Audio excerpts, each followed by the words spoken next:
Welcome by the Conclave. This video is a bit different because I made this with photos instead of filming it. It's Commander 2017 Arabo Roar of the World. It's just a base deck, and already the base deck can pack quite a punch. And it's really hard to deal with either because it's a versatile deck using equipments to pump a creature, or going wide with a lot of cats.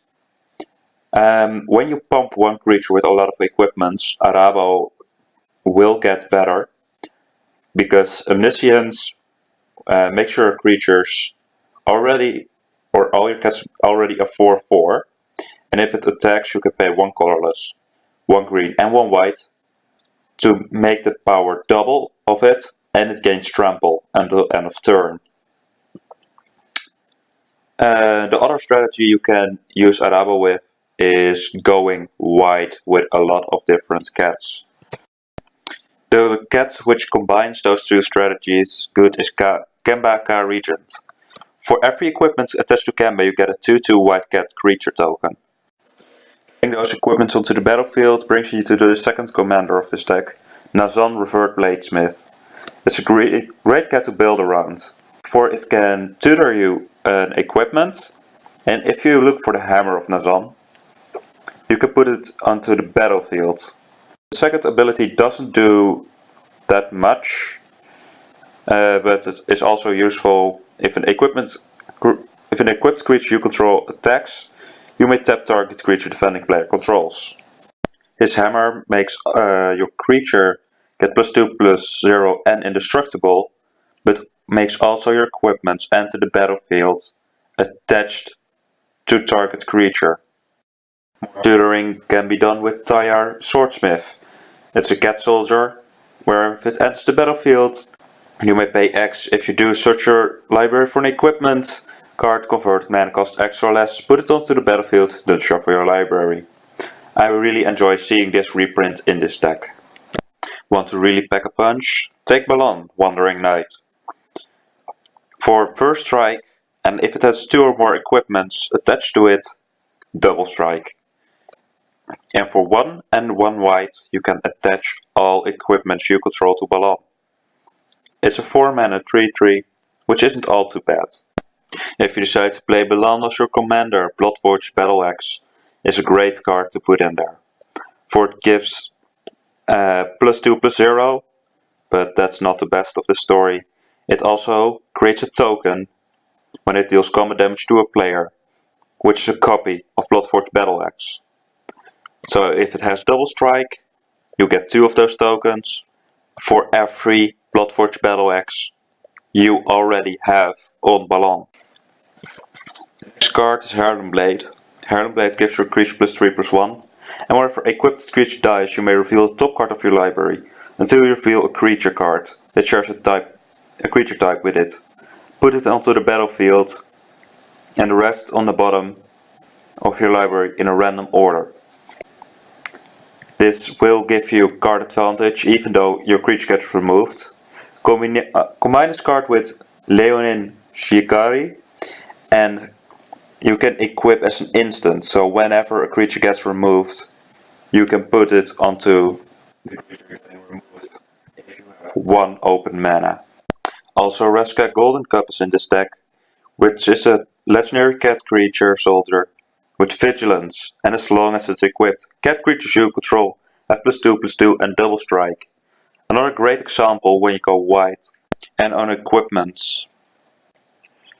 All the cards in this deck, Yedid, White Zenith and Yasal Goldmane, will give you a lot of creatures and make them bigger when you attack. Miri, Weatherlight Duelist, will give you the advantage to send a lot of cats through when they attack, because only 1 creature can block as long as you attack with Miri, and as long as it's tapped, only not more than 1 creature can attack you on each combat.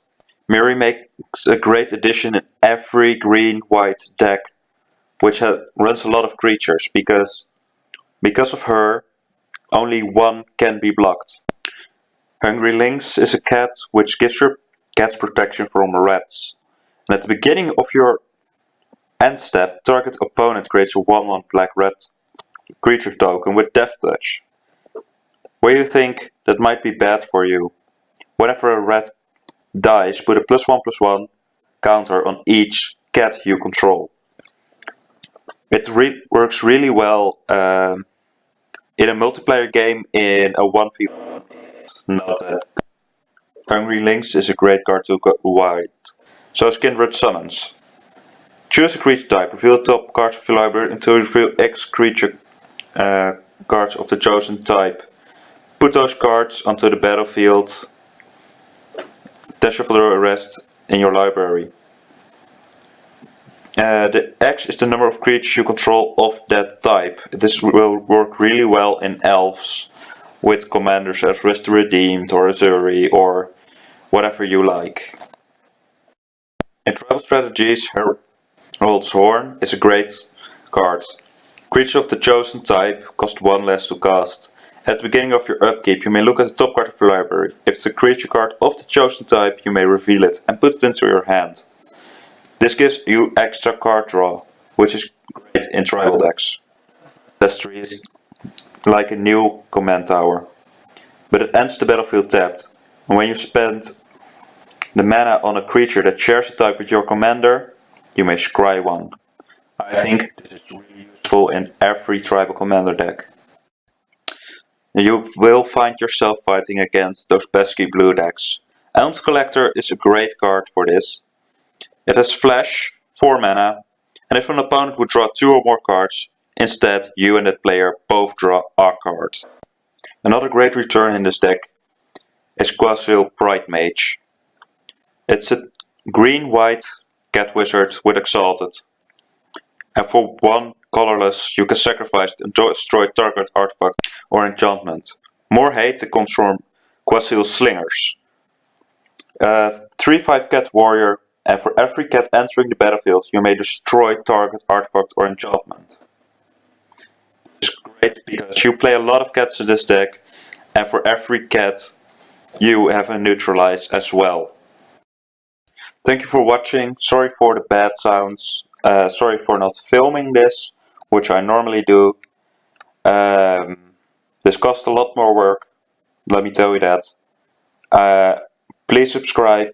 I hope you enjoyed it. If you did, leave a like. Patreon will be in the description, and I'll see you next week.